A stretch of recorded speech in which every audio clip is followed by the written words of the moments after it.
혼자 사시는 분들이 돌아가시고 특정 시간이 지난 이후에 발견되시는 분들을 이제 고독사라고 하는데, 고독사의 전체적인 비율이 40, 50대 중장년층이 한 70% 되고요. 젊은 20, 30대 청년들의 자살이 한 20% 되고, 노인 고독사가 한 5% 정도 돼요. 지금은 중장년층 고독사가 많아요. 특히 코로나 이후로 직장을 잃고 또는 건설을 용역으로 일하시는 분들이 일자리가 없다 보니까 먹을 게 없어서 굶어 돌아가시는 분들이 많고, 이혼 후에 혼자 사시면서 이제 술로 하루하루 보내시다가 몸이 좋지 않아서 이렇게 돌아가시는 분들, 미끄러져서 실족사로 돌아가시는 분들, 그리고 이제 청년들이고 그러는데, 이 보면 그런 것 같아요. 나 혼자 몸이고 누구 책임질 사람들도 없고, 그러다 보면 인생을 사는 어떤 목표? 그런 의미들이 없는 거죠. 하루하루 그냥 오늘을 살고. 네. 그러다 보니까 자기 몸을 보살피시는 분들이 많이 없어요. 그래서 쓰러져서 돌아가시는 분들이 대부분이거든요. 그러면은 나도 이런 죽음을 맞이할 수 있다는 걸 알아야 돼요. 그래서 주변에 이런 일이 일어나고 그러면 우리도 경각심을 가져야 될 거고 신경을 많이 써야 되거든요. 다음에는 내 차례가 될 수도 있단 말이에요. 진짜로. 언제 어떻게 내가 우울증에 빠지고 힘든 시기를 겪으면서 인생을 포기하고 죽음의 나락으로 빠져들 수도 있는데 너무 관심들이 없어요.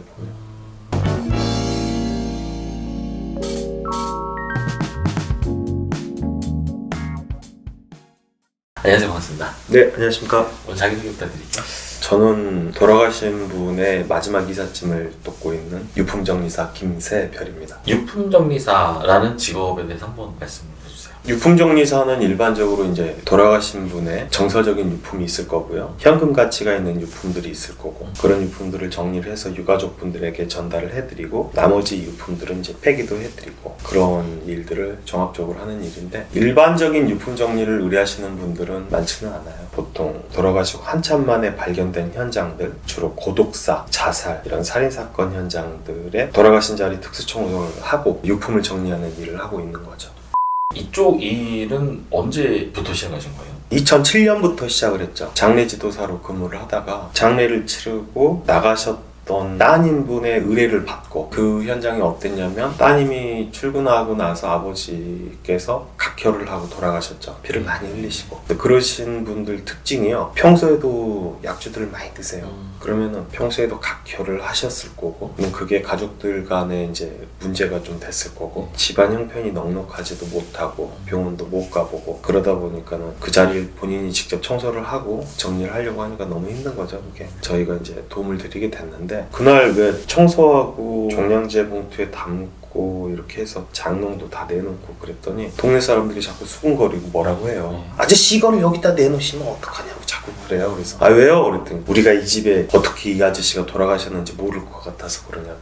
아 우리는 귀신 나올까 봐 무섭다고 좀 혐오스럽게 생각을 하시더라고요. 그래서 그때 당시 이렇게 네이버 블로그라는 게요, 개인 이런 일기장처럼 기록을 해놓고 보관 용도로 많이 사용하던 때라 그걸 이제 블로그에 적게 된 거죠. 그날의 어떤 기억이나 이런 것들, 감정들을 적었었는데, 아니 누가 우연히 그 글을 보고 또 연락을 주신 거예요. 거동이 불편한 어머니를 아버지께서 이렇게 간병을 하고 지내셨는데, 간병에 지친 아버지가 먼저 돌아가시고, 그걸 이제 어머니가 보고 아사로 돌아가신 거예요, 어머니께서. 그런 상황에서 뭐 사람들을 불러서 청소를 하려고 그랬더니 일하는 사람들이 와서 이 무슨 냄새냐고, 개가 죽었냐고, 부모님이 돌아가셨다. 그랬더니 지금 우리 보고 사람 죽은 집 청소를 하라고 지금 연락을 한 거냐고, 억만금을 줘도 못한다고 그러면서 그때는 그렇게 갔다고 하시더라고요. 그래서 네이버 쪽지로 보내가지고 통화를 하게 되고 그랬던 거거든요. 그래서 이런 일을 하는 사람이 좀 있어야 되긴 하겠구나 라고 생각을 해서 시작을 하게 된 거예요, 그때.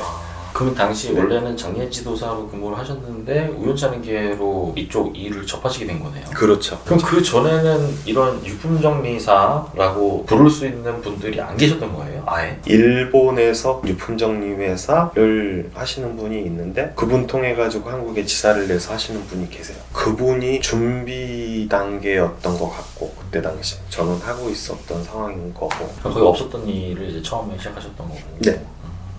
고독사라던가 아니면 극단적인 선택을 하신 분이라던가 네. 범죄의 피해자가 되신 분들, 이제 이런 일들이 발생을 하면 그 다음 프로세스는 어떻게 되는 거예요? 가족이 먼저 발견을 하죠. 가족이 발견을 하는 경우도 있고, 예. 집주인이 발견을 하는 경우도 있고, 아니면 세입자가 우연찮게 발견하거나 냄새가 많이 나서 신고를 해서 경찰이 발견을 하거나 옆집에서 발견을 해주고. 네, 그런 경우들이 이제 다 있어요. 그러면 일단은 가족을 찾죠. 경찰에서 가족이 나타나면 장례를 치르고 그 다음에 이제 유족이 청소를 의뢰를 하던지 도망가시는 분들도 상당히 많아요. 거의 반은 가버리시는 것 같아요. 그러면 이제 그때는 집주인분들이 연락을 해서 청소를 하게 되죠. 그때 이제 가면 이미 장례는 다 끝났을 테니까 네. 처음에 이제 의뢰를 받고 가시면은 상황이 다 다른가요? 일하는 방식이 달라져요.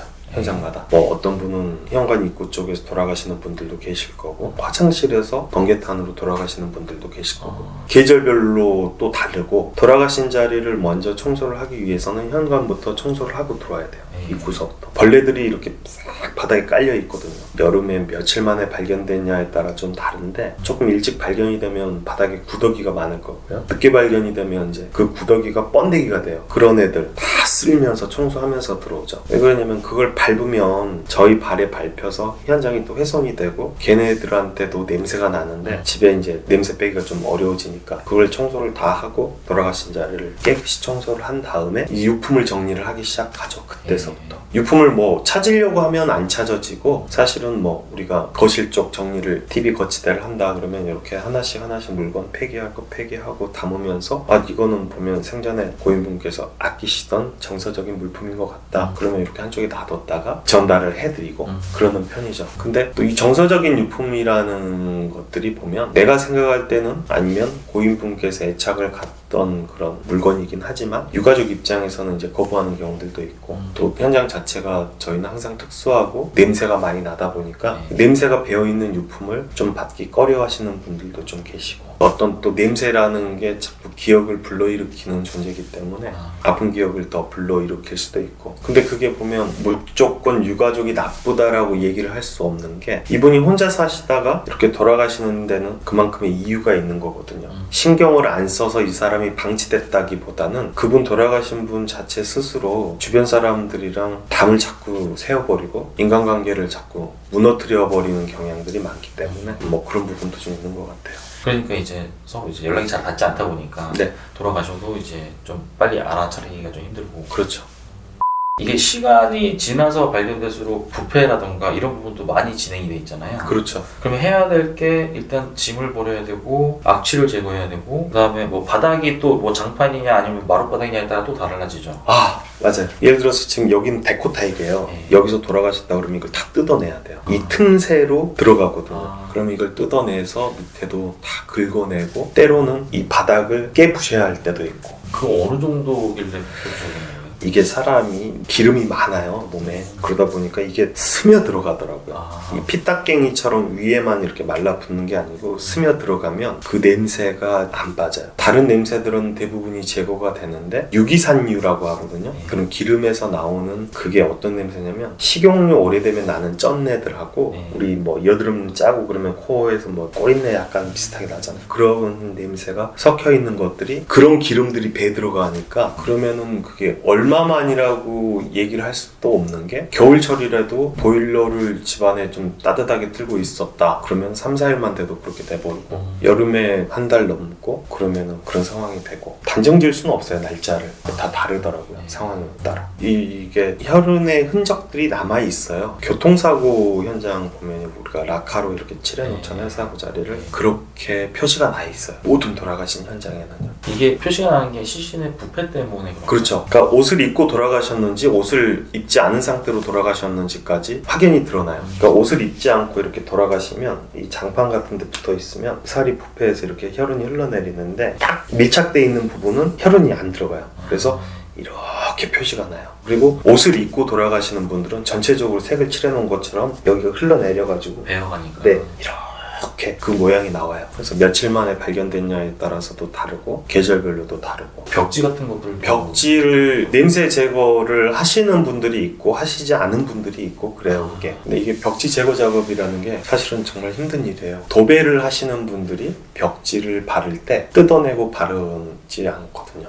그러면은 이게 뭐 옛날 주택 같은 경우는 8장 9장이 붙어서 있어요. 그러면은 이게 합판을 뜯는 것 같아요. 그리고 이게 잘 안 뜯어져요. 벽에 다 달라붙어 있어서. 벽지를 뜯는 이유는 벽에 배어있는 냄새를 조금 더 빨리 빼내기 위한 뿐이지 벽지를 뗀다고 해서 냄새가 사라지진 않으니까요. 냄새가 밴다는 건 뭐 어느 정도 수준인 거예요? 처음 맡으신 분들은 처음 냄새나 짐을 다 빼고 청소하고 벽지를 떼어냈어도 냄새가 똑같다고 생각을 할 정도니까. 왜 그러냐면 다 치워도 냄새가 똑같이 난다고 생각을 하니까. 네, 그 후각적인 부분들이 좀 그러더라고요. 사실은 냄새가 다르겠지만 그런 특정 냄새들은 이게 각인이 되다 보니까 그때 냄새랑 별 차이를 못 느끼는 거죠. 그 냄새가 쉽게 제거가 안 되더라고요. 그래서 벽지에 약을 뿌리는 것보다 벽지를 제거하고 콘크리트 벽에 약을 뿌리는 게 훨씬 더 효과적이니까 그러면은 벽지 제거 작업들을 하고 그렇게 되는 거죠. 또 어디를 또 싱크대를 뜯어내고 붙박이장도 뜯어내는 경우들도 있고. 냄새 때문에요? 일단은 냄새 때문에도 그렇고 그것까지 제거를 하는 경우들은